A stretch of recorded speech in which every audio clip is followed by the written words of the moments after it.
नमस्कार, स्वराज एक्सप्रेस देख रहे हैं आप और मैं हूं आपके साथ दिशा।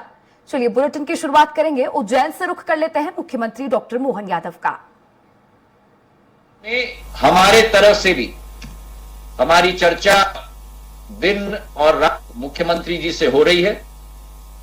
विकास और प्रगति की संभावनाओं को हम उज्जैन में भी बढ़ाएंगे, पूरे प्रदेश में बढ़ाएंगे।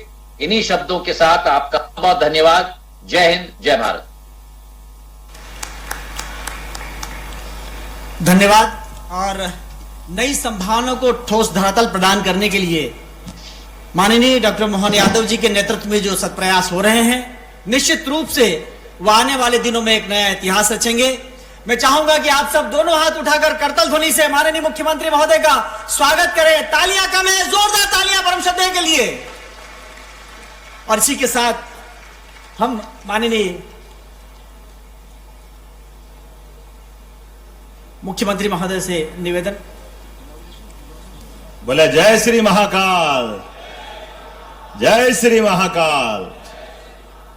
बोले महाराज विक्रमादित्य की।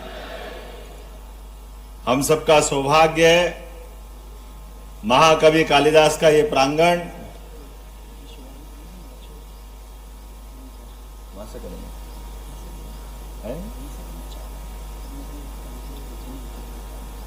हम मुंह से बोल रहे हैं, कैसे कराएंगे?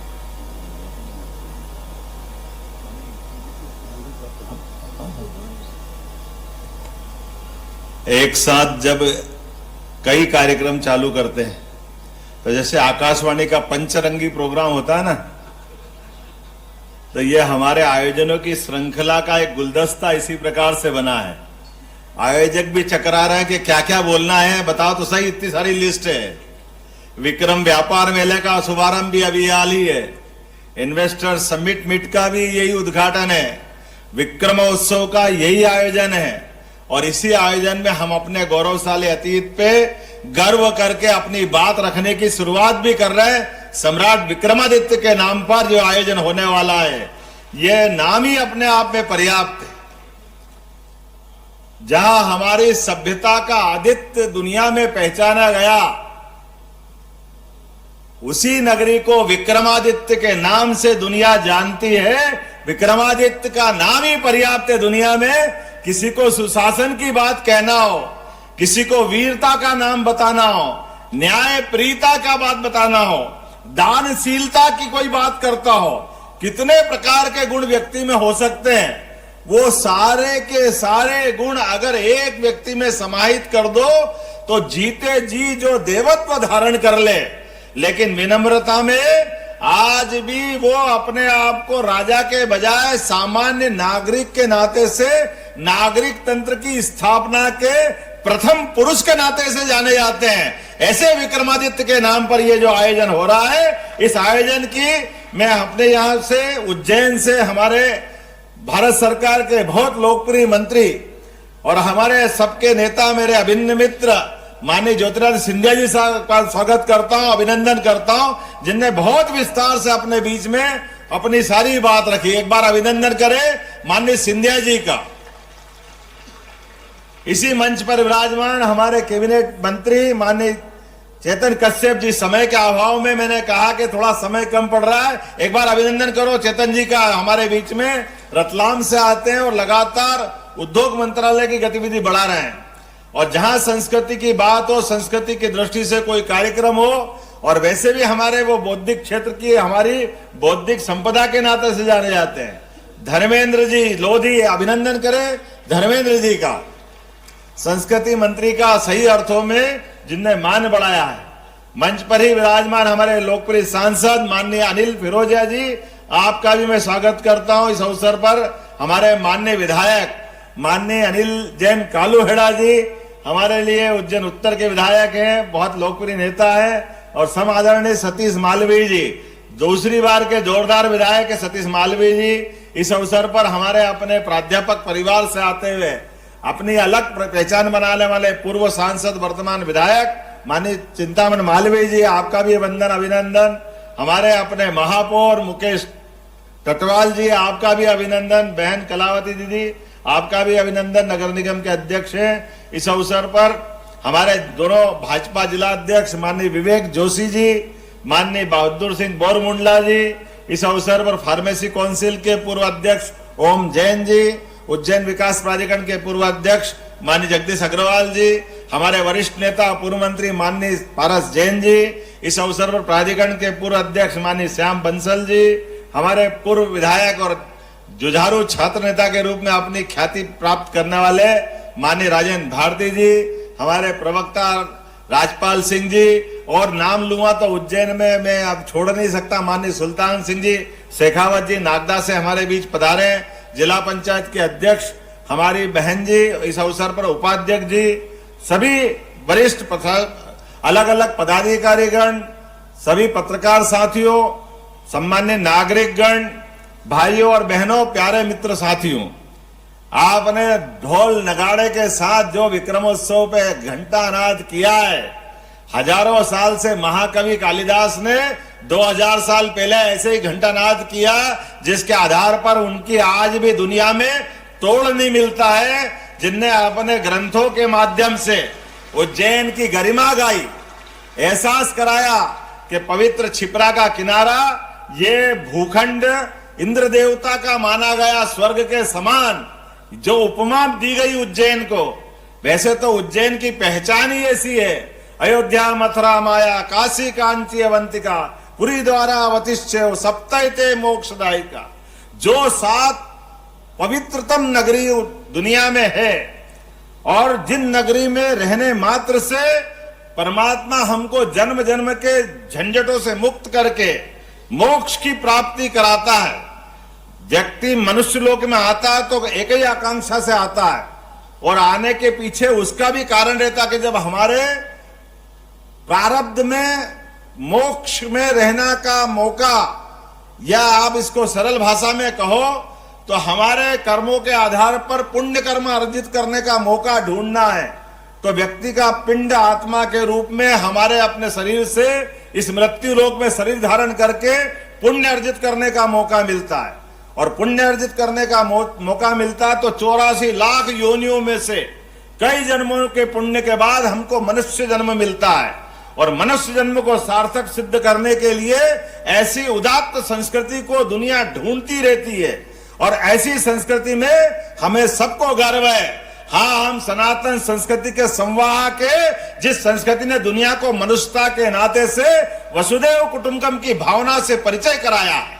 हाँ, हम उस गौरवशाली संस्कृति के संवाहक है, जो अपने गौरवशाली अतीत पे गर्व भी करती है, और समूची मानवता में जियो और जीर्णोद्धार का अलग अलग प्रकार से उसी भाव को लेके चलती है, जो एक चींटी मात्र को भी रहने का इस पृथ्वी पे जो अधिकार है, वो हम सबको अधिकार है।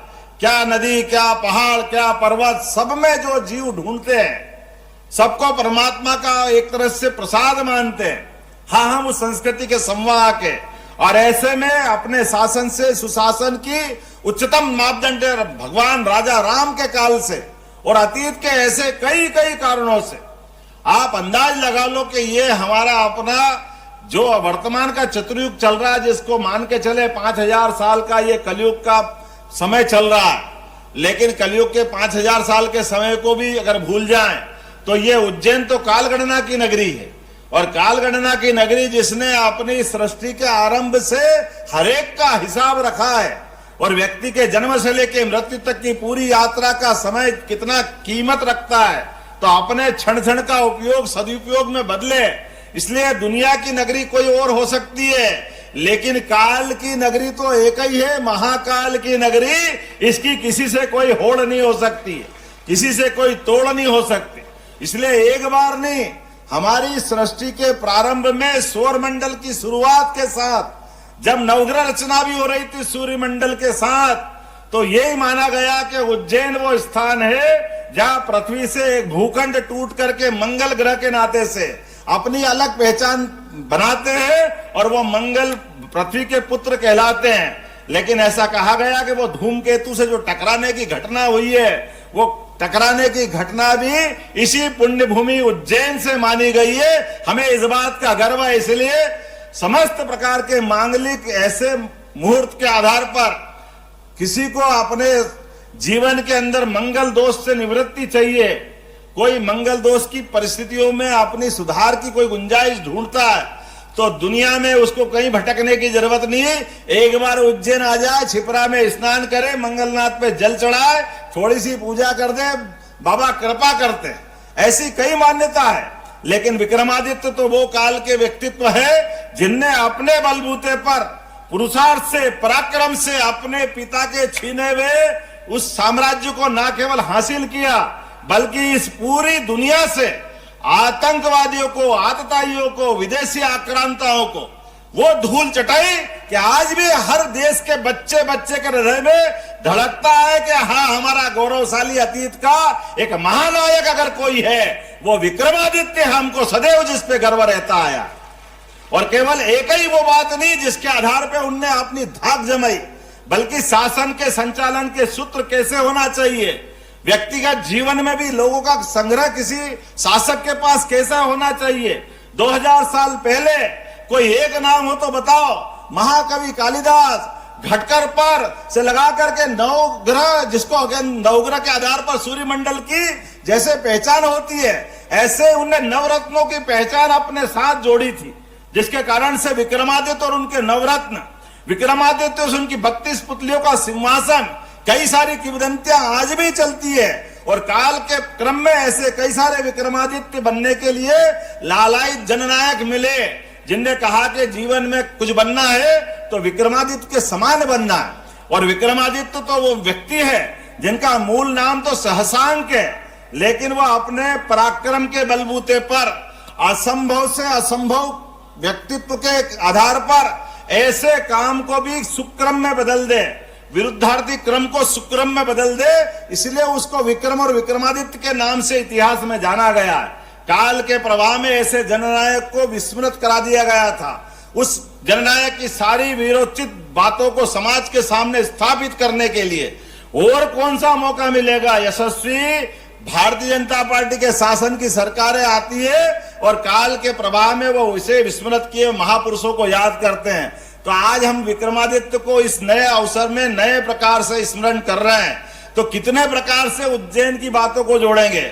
महाराज सिंधिया जी जुड़े हुए हैं। मैं जानता हूं कि आज से लगभग 125 साल पहले आपके ही पूर्वज ने यहाँ पे उज्जैन में जो फ्रीगंज की स्थापना की, और लगभग 250 साल पहले उस मुगल काल में जिनने हमारी संस्कृति को नष्ट भ्रष्ट करने के लिए क्या क्या कुछ नहीं किया था। मुझे गर्व है इस बात का उज्जैन का होने के नाते से और महाराज सिंधिया की उस पुरानी रियासत के नागरिक के नाते से बताना चाहूंगा। वो काल ऐसा था जहां एक तरफ हमारे देवालय तोड़े जा रहे थे, दूसरी तरफ महाराज सिंधिया ने यहाँ महाजी जी के समय, महाराज राणोजी के समय स्कंद पुराण के अवंती खंड में जो जो देवस्थान जहां थे वो सारे के सारे देवस्थान को यथा योग्य तरीके से निर्मित करके उज्जैन की एक नई कीर्ति, नया रूप लाने का प्रयास किया है। हम सब धन्यवाद देते उस नाते से कि जहां मंदिर तोड़े जा रहे थे वहां उसी काल में जवाब दिया गया कि महाकाल का मंदिर 250 साल पहले इतना विशालतम मंदिर बनाकर जो दिया, जो आज भी दुनिया में एक अद्भुत अलग अपने अलौकिक छटा बिखेरता है। मुझे इस बात की प्रसन्नता है, काल के प्रवाह में केवल वो ही नहीं किया, बाद के समय में ऐसी झेड हमको मालूम फ्रीगंज जो बना है, उस फ्रीगंज के आधार पर जो व्यापार व्यवसाय बढ़ाने के लिए ये जो कॉटन मिल की बड़ी उस समय इंडस्ट्रियां लगी थी, उस इंडस्ट्रियों के आधार पर जो उज्जैन से व्यापार व्यवसाय बढ़ा था, ये जो बड़ा होने में बड़ा योगदान सबसे पहले माधवराव जी सेकंड महाराज साहब का रहा है। उसके आधार पर उज्जैन ने अपनी एक अलग पहचान बनी थी। और आज काल के क्रम में यशस्वी प्रधानमंत्री नरेंद्र मोदी जी के लिए अभिनंदन करें जिनके काल में, और सिंधिया जी को भी धन्यवाद दें। हम सब जानते ग्वालियर से हमारा रिश्ता खास है, इसलिए ग्वालियर में भी उनने ऑटोमोबाइल सेक्टर में छूट दिलवाई थी। माधवराव जी महाराज साहब ने, आप माननीय कैलाशवासी माधवराव जी साहब ने इस बात को लड़ करके कि मेला तो 1906 में शुरू हुआ था ग्वालियर में, लेकिन मेले की संस्कृति शुरुआत में हुई थी पशु मेले से, लेकिन उस मेले को दुनिया में अलग रूप में स्थापित किया। जो अभी आपने कहा कि 2000 करोड़ का ऑटोमोबाइल का व्यापार व्यवसाय हुआ, तो उसी प्रकार से बढ़ते बढ़ते अब हमारे उज्जैन में भी वो मौका आया है जिस आधार पर हमको गाड़ी घोड़े अगर खरीदना है तो 1-2 लाख की छूट तो वैसे ही मिलेगी, लेकिन व्यापार व्यवसाय के माध्यम से ये उज्जैन की एक नई दिशा खुलेगी। मैं धन्यवाद देना चाहूंगा माननीय सिंधिया जी को, जिनने आज समय निकाला और आज के इस अवसर पर विक्रमोत्सव के साथ ये जो अलग अलग प्रकार के कार्यक्रम हो रहे हैं जो लगभग 40 दिन तक चलेंगे, और इस 40 दिन के अंदर वो सारी घटनाएं, सारी चीजें आएगी सबके सामने। जैसे हमने कल अपने यहाँ एक बड़ा विश्व की सबसे पहली विक्रमादित्य वैदिक घड़ी की स्थापना की, जिसके माध्यम से अभी तक तो केवल मीन टाइम ग्रीनविच GMT चलता था। अब हमारा स्टैंडर्ड टाइम ISD, भारत का स्टैंडर्ड टाइम दुनिया में जाएगा। आप अपने ऐप में चालू कर सकते हैं।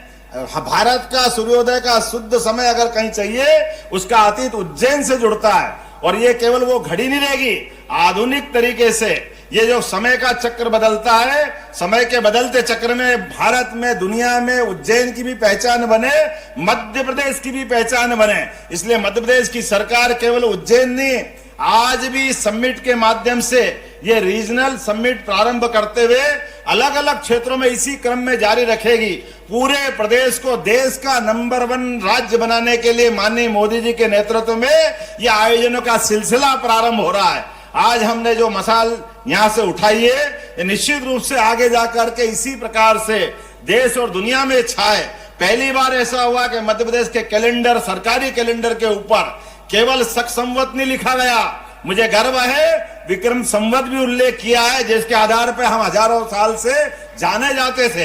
ये हम कोशिश करेंगे पूरे साल विक्रमादित्य के विविध पक्षों के ऊपर इसी प्रकार की फेलोशिप देते हुए वो सारे रहस्य, वो सारी जानकारियां सबके सामने आए, वो साहित्य का सृजन हो, पुस्तकों की रचना हो, विविध प्रकार की जानकारी हो। मैं आपको जानकारी देना चाहूंगा विक्रमादित्य के बात को लेकर के ही कल ही हमारे कानून मंत्री अर्जुन मेघवाल जी आ रहे हैं, जिनने कहा कि विक्रमादित्य का और बेताल का उनकी अपनी कॉन्स्टिट्यूंसी में भी संबंध आता है। तो मैंने जब उनको विस्तार से बताया तो उन्होंने कहा मैं उज्जैन आना चाहूंगा, कल ही वो आ रहे हैं। ऐसे कई सारे जिज्ञासु विद्वान हमारे बीच में आना चाह रहे हैं, वो सारी बातों को चलाते रहेंगे। आज के इस अवसर पर एक बार फिर मैं मध्य प्रदेश सरकार की ओर से सभी इससे जुड़े हुए पक्ष को, आयोजन समिति को, संस्कृति मंत्रालय को, उद्योग मंत्रालय को, जिला प्रशासन उज्जैन को, उज्जैन से जुड़े हुए सभी गणमान्य अतिथि नागरिकों को, और तो और ये आयोजन इतना अच्छा होता है कि माननीय डॉक्टर रामराज मिश्रा जी बैठे, सालों से आप भी विक्रमोत्सव करते आए। हमारे उस बहादुरी के प्रतीक मोहल्ले मोहल्ले, बहादुरगंज, अब्दालपुरा, कार्तिक चौक, ये कई कई साल से समाज अपने बलबूते पर इसका विजय जुलूस गेर के रूप में निकालता आया। ये कितना गौरवशाली पक्ष है। समाज जो पहले से मनाता आया, सरकार उनके साथ खड़ी है। ये सरकार और समाज को साथ में लेके चलने वाले उत्सव ये भारत का मान बढ़ाते हैं, हमारी संस्कृति की जय जयकार कराते हैं। एक बार फिर मैं पूरे आयोजन के लिए बधाई देना चाहूंगा। बहुत बहुत धन्यवाद। भारत माता की जय। इसी के साथ मैं माननीय मुख्यमंत्री महोदय से करबद्ध प्रार्थना करूंगा कि वे विभिन्न समारोह का रिमोट का बटन दबाकर शुभारंभ करें। Regional industry conclave 2024, Ujjaini Vikram व्यापार मेला और विक्रम सांस्कृतिक पर्व अर्थात विक्रमोत्सव 2024 का शुभारंभ करें।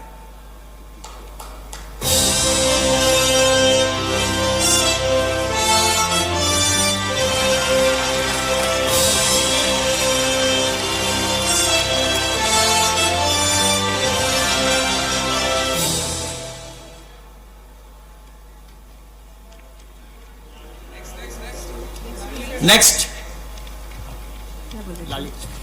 मैं आग्रह करना चाहूंगी माननीय मुख्यमंत्री जी से कि वे उज्जैनी विक्रम व्यापार मेला का उद्घाटन करें सिंगल क्लिक के माध्यम से।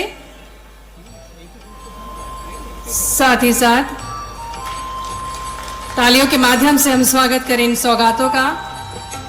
पुनः निवेदन माननीय मुख्यमंत्री जी से कि वे विक्रम सांस्कृतिक पर्व विक्रमोत्सव का शुभारंभ करें रिमोट का बटन दबाकर।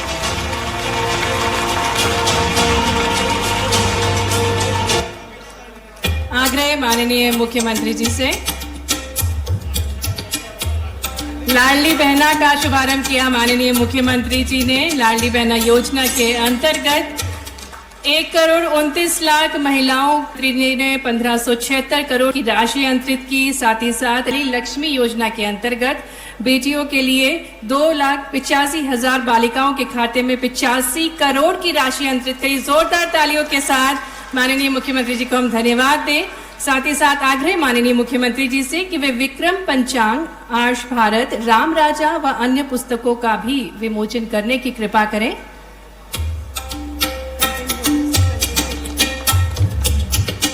विक्रम पंचांग 2081 प्रामाणिक और शास्त्र सम्मत शोधपीठ का यह प्रतिष्ठापूर्ण प्रकाशन, जिसके विमोचन के लिए हम माननीय से अनुरोध कर रहे हैं। इसी क्रम में आर्ष भारत, जो दुर्लभ ऋषि वैज्ञानिक परंपरा की श्रुतियों और संदर्भों को समाहित किए हुए है, ऐसी टेबल बुक के विमोचन के लिए हम पुनः माननीय मुख्यमंत्री महोदय से प्रार्थना करेंगे।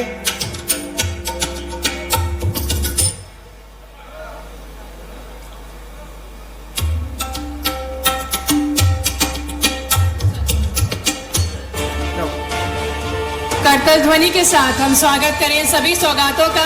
भारतीय ऋषि वैज्ञानिकों की अति दुर्लभ और अत्यंत मूल्यवान आर्ष भारत केंद्रित दुर्लभ ऋषि वैज्ञानिक परंपरा की श्रुतियों और संदर्भों को समाहित किए हुए टेबल बुक। तालियों में कोई जीएसटी नहीं है, एक बार जोरदार तालियां परम श्रद्धेय के सम्मान में। वीर भारत संग्रहालय का न्यास लोकार्पित।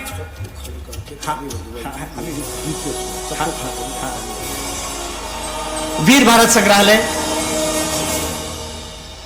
युगीन भारत के कालजयी महानायकों की तेजस्विता विरासत कोठी महल में आधुनिक दृश्य श्रव्य माध्यम से आलोकित होगी। आजादी के अमृतकाल में भारतवर्ष के गौरवशाली और पराक्रमी अतीत से सुपरिचय कराने का मध्य प्रदेश शासन का विनम्र संकल्प है।